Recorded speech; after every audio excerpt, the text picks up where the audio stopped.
Hey YouTube, it's your beekeeper here. I'm going to intermix some of my ranch videos with my day-to-day jobs that I have going on now that I'm back in town. I thought you might find this interesting. This is a bathroom that I remodeled during the course of an addition and remodel for an entire house. This was done, I started the project in 2000 and I was trying to remember when I did this bathroom. It was either late 2000 or early 2001 when I did the finish work in this bathroom. It was a large addition and remodel of the entire house. We'll start here on the left wall and we'll do a clockwise turn of what we've got in here and what I'm going to have going on. We did everything in stain grade fir. These are fir or pine. They're probably pine doors. It doesn't matter. They're a soft wood that got stained, a natural stain, and I used a water base semi-gloss finish on all the trim throughout the house. You see it's all stain grade with paint grade baseboards. And it's held up really well since, I'm just going to call it early 2001. How about that? Slate floors, American Standard sink, growy valves, which work like butter. These things are awesome. You know, go with quality. All these years, I haven't been back in this bathroom for all these years.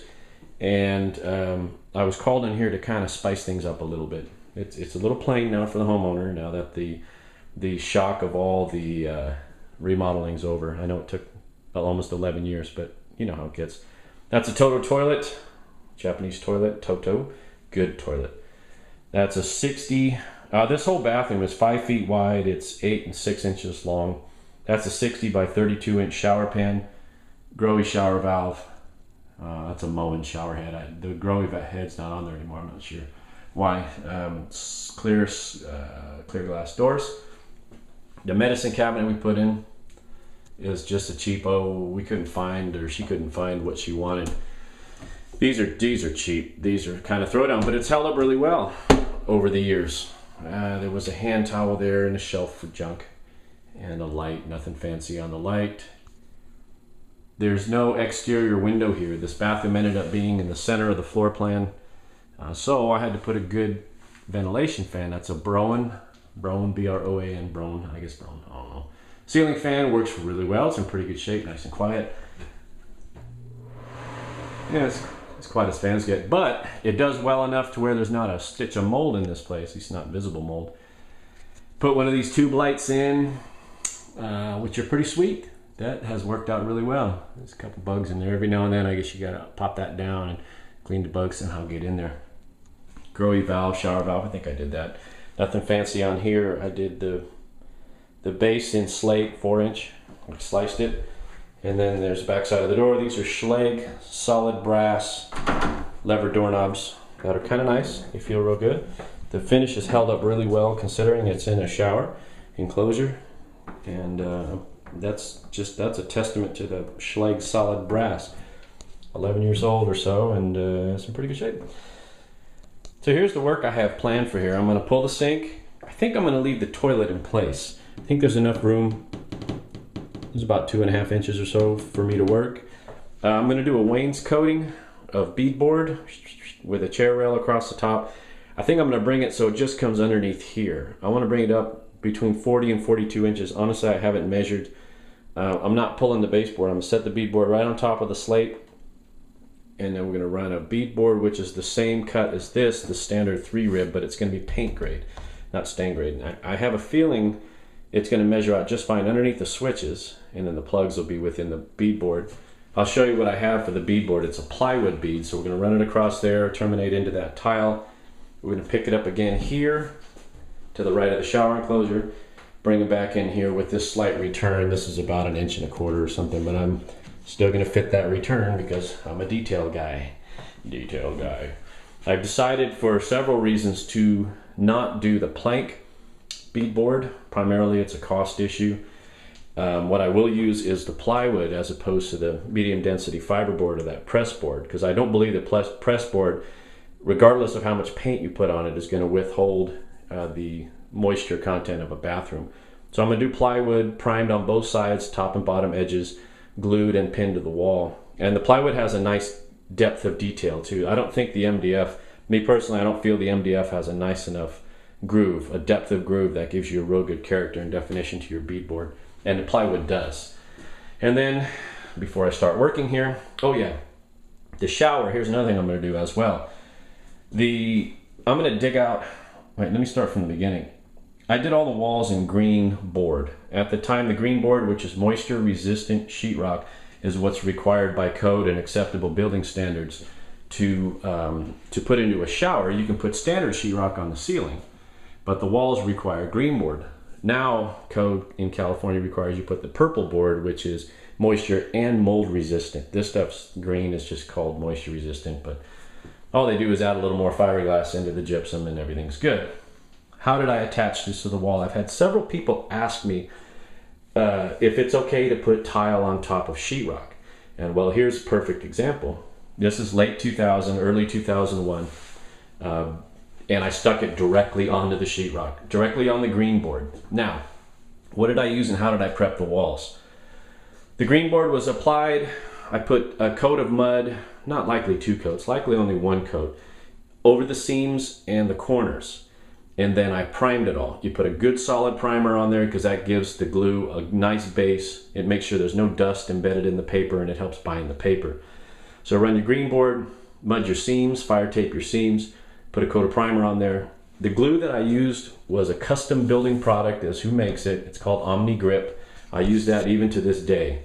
It's a pre-mixed mastic. You can get it in like 42 or 46 pound buckets. And that's pre-mixed mastic. It's approved for showers, not for underwater. You know, if you were tiling a pond or something, I wouldn't use it, but it worked really well. And these tiles are all really sound. There's not a loose tile among here. I thumped this whole wall. So for all these years, with the ceramic, just standard ceramic tile stuck to sheetrock, it's held up really well. What I'm gonna do in here though, and this is something I've learned over time, I didn't use any grout additive in here. When I first kind of got into this thing, doing it on my own, you know, there's a lot of trial and error, and I didn't use grout additive, which is like a bonding adhesive or anything, which actually makes the grout less porous. So we've had issues with keeping the silicone caulking. Well, I guess from what I understand, she's had issues keeping the silicone caulking kind of mold free between the tub or the pan and the tile. So what I found works best for that, this has a 2-inch lip. There's not going to get any water. If it comes down the face of the tile and hits the top of this shower pan, it's not going anywhere because this says, I put this in, so I know there's a 2-inch lip that comes up behind this tile. But it's just kind of funky to look at. You know, right now it's dug out. She dug out all the silicone. So most of that shadowing, although there is a little mold in there. The problem with the silicone is the moisture gets into the grout, it gets back behind the silicone, and then it turns to mold because it has nowhere to go. So my plan on this is I'm going to dig the grout out from this course down, this horizontal course, and then all these vertical courses of grout, as well as this here, dig it out completely, and I'm going to re-grout it. Re-grout this bottom course of tile, grout the tub to pan, or I keep calling it a tub, the pan to tile tight. And I'm going to use a grout additive and a grout sealer when all said and done. And that ugly border should be a thing long gone. That's easy breezy, tile's easy breezy.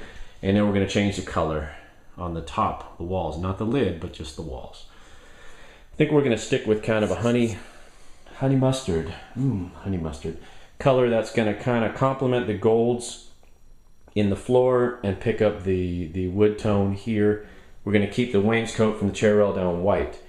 So that's kind of the idea. I'm going to see how it looks. You know, it's only paint, you could do it again. There's a ton of white here because we're not changing any tile.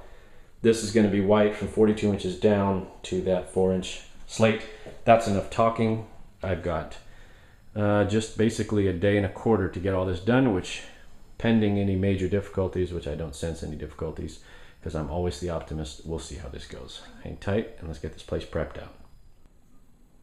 So about 30 minutes into the project, I pulled the door simply for convenience, for my convenience, because it's a small little space in here.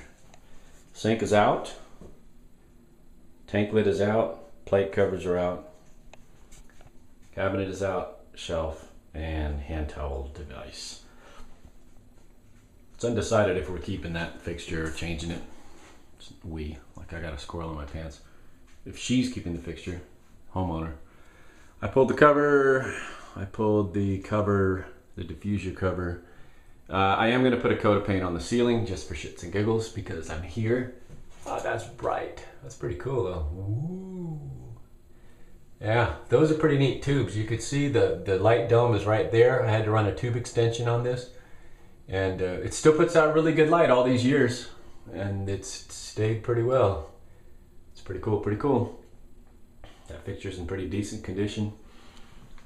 There is, the reason why I'm painting the ceiling is because she used to have one of those floor to ceiling wire organizer things, and then the top of the post went there, and by spring compression it pushed on the bottom and it damaged the paint.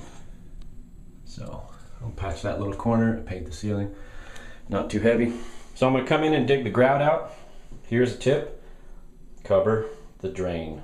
I pulled the screen grid off there, the grate, whatever you want to call it. Put a blue tape on there. I don't need to challenge the quality of this plumbing, even though I did it. I don't want to run all the dust and all the garbage that could potentially get down there. I'm going to dig the grout out with my Bosch.